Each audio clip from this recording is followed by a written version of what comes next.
ಸ್ನೇಹಿತರೆ, ಇವತ್ತು ನಾನು ದೊಡ್ಡಮಣ್ಣಗುಂಡೆ ಅಂತ ಹೇಳಿ ಒಂದು ಗ್ರಾಮದಲ್ಲಿದ್ದೀನಿ. ಈ ಗ್ರಾಮದಲ್ಲಿ ಒಂದು ಚರಂಡಿ ಮಾಡ್ತಿದ್ದಾರೆ. ಇಲ್ಲಿ ಜಾಸ್ತಿ ಆದಂಥ SC/ST ಮಾಮೂಲಿ ಸಮುದಾಯ ಇರುವಂಥ ಒಂದು ಗ್ರಾಮ ಇದು. ಇಲ್ಲಿ ಒಂದು ಕಾಮಗಾರಿ ಮಾಡ್ತಿದ್ದಾರೆ. ಆ ಕಡೆ ಈ ಕಡೆ ಒಂದು ಇದು ಮಾಡ್ತಿದ್ದಾರೆ. ಮೋರಿನ ಮೋರಿ ತೋರಿಸಿ ಮಾಡ್ತಿದ್ದಾರೆ.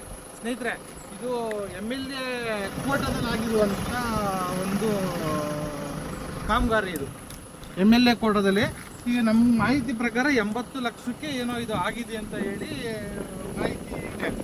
ಅದೇ ಈ 80 ಲಕ್ಷಕ್ಕೆ ಆಗಿರುವಂಥದ್ದು ಮೊದಲೇ ಒಂದು 2 ತಿಂಗಳ ಹಿಂದೆ CM ಇದನ್ನ ಕಾಮಗಾರಿಯನ್ನು ಮಾಡಿದರು.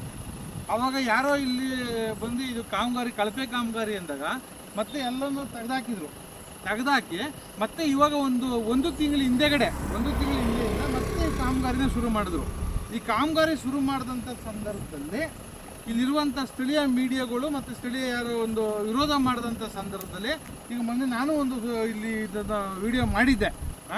ಆ ಸಂದರ್ಭದಲ್ಲಿ ಈಗ ಮತ್ತೆ ಏನು ಮಾಡಿದ್ದಾರೆ, ಈಗ ಅದನ್ನು ಮತ್ತೆ ಈಗ ತೆಗೆದಾಕ್ಬಿಟ್ಟು ಮತ್ತೆ ಹೊಸದಾಗಿ ಒಂದು ಕಾಮಗಾರಿಯ ಮಾಡಲಿಕ್ಕೆ ಹೊರಟಿದ್ದಾರೆ. ಇವ್ರು ಏನು ಮಾಡ್ಲಿಕ್ಕೆ ಹೊರಟಿದ್ದಾರೆ ಈ ಕಾಂಗ್ರೆಸ್ ಸರ್ಕಾರ ಅಂತ ನನಗೆ ಅರ್ಥ ಆಗ್ತಾ ಇಲ್ಲ. ಯಾಕೆ ಅಂದರೆ ಅದು ಯಾರೋ ಕೇಳದೆ ಇರೋದಕ್ಕೆ ಬಿಟ್ಟಿ ಭಾಗ್ಯಗಳನ್ನ ಕೊಡ್ತವ್ರೆ. ಇದ್ರಲ್ಲಿ ದುಡ್ಡು ತಗೊಂಡು ಆ ಬಿಟ್ಟಿ ಭಾಗ್ಯಗಳನ್ನ ಕೊಡಲಿಕ್ಕೆ ಹೊರಟಿದ್ದಾರೆ ಯಾರೋ ಈ ಸರ್ಕಾರ. ಇದು MLA ಕೋಟದಲ್ಲಿ ಆಗಿರುವಂಥ ಕೆಲಸ. ಇದು ಈ MLA ಕೋಟದ ಆಗಿರುವಂಥ ಕೆಲಸನ ಆ ಬಿಟ್ಟಿ ಭಾಗ್ಯಕ್ಕೆ ಈ ದುಡ್ಡುಗಳನ್ನ ಹಾಕೊಂಡು, ಯಾಕೆಂದರೆ ಇದೇ ಕಾಂಗ್ರೆಸ್ ಸರ್ಕಾರ ಬೇರೆ BJP ಮತ್ತು JDS ಯಾವತ್ತೂ ಸರ್ಕಾರ ಇದ್ದಾಗ 40% 40% ಇಂಥ ಕಾಮಗಾರಿಗೆ 40% ನೀವು ಕಮಿಷನ್ನ ತಗೋತಾ ಇದ್ದೀರಿ ಅಂತ ಇದೇ ವಿರೋಧ ಪಕ್ಷದಲ್ಲಿ ಸಿದ್ದರಾಮಯ್ಯನವರೇ, ಇದೇ DK ಶಿವಕುಮಾರ್ನವರೇ ಕುತ್ಕೊಂಡು ಪ್ರತಿಭಟನೆ ಮಾಡಿದ್ದಾರೆ. ಏನಂತ ಕಳಪೆ ಕಾಮಗಾರಿ ಮಾಡ್ತಾ ಇದ್ರೆ 40% ಕಮಿಷನ್ ತಗೋತಾ ಇದ್ದೀರಾ ಅಂತ. ಆದರೆ ಇವ್ರು ಮಾಡ್ತಾ ಇರೋದು ಏನು ಇವಾಗ? ಈ ಕಾಂಗ್ರೆಸ್ ಸರ್ಕಾರ ಮಾಡ್ತಾ ಇರೋದು ಏನು ಇವಾಗ? ಇಲ್ಲಿರುವಂತ ಈ ಬಡವ್ರು ಏನಾಗಬೇಕು, ಇದು ಒಂದು ಸಲ ಮಳೆ ಹೋದ್ರೆ ಒಂದೇ ಸಲ ಇಲ್ಲಿ ಮುಂಗಾರು ಮಳೆ ಹೋದ್ರೆ ಇದು ಸ್ವಲ್ಪನೂ ಇರೋದಿಲ್ಲ, ಎಲ್ಲ ಕಾಮಗಾರಿ ಕುಚ್ಕೊಂಡು ಹೋಗುತ್ತೆ. ಇವರು 5 ವರ್ಷಕ್ಕೆ ಕಾಮಗಾರಿ ಅಂತ ಮಾಡಿ ಇಲ್ಲಿ 80 ಲಕ್ಷವನ್ನು ದುಡ್ಡು ತಗೊಂಡು 10 ಲಕ್ಷದಲ್ಲಿ 15 ಲಕ್ಷದಲ್ಲಿ ಕಾಮಗಾರಿನ ಹೋಗುವಂಥ ಕೆಲಸವನ್ನು ಮಾಡ್ತಿದ್ದಾರೆ.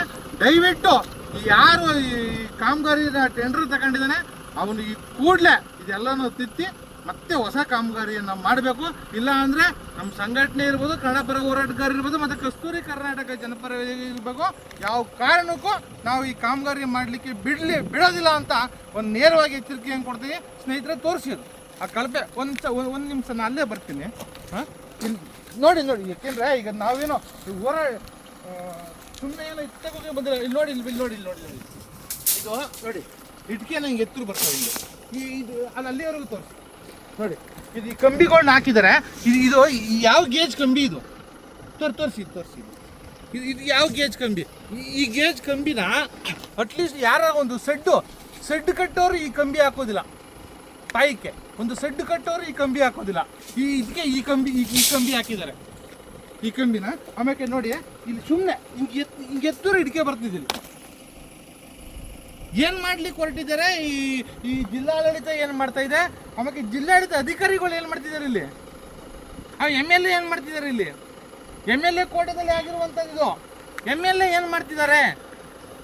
ದಯವಿಟ್ಟು MLA ಇರ್ಬೋದು, ಇಲ್ಲಿ ಜಿಲ್ಲಾಡಳಿತ ಇರ್ಬೋದು, DC ಇರ್ಬೋದು, ಈ ಕೂಡಲೇ ಬಂದು ಈ ಸ್ಥಳ ಪರಿಶೀಲನೆ ಮಾಡಬೇಕು.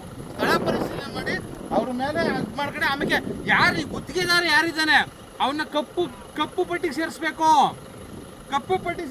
ಇಂಥ ಕಾಮಗಾರಿಗಳು ಎಷ್ಟು ಮಾಡಿದ್ದಾರೆ ಅವರು, ಈ ಕೂಡಲೇ ಆ ಕೆಲಸವನ್ನು ಮಾಡಬೇಕು.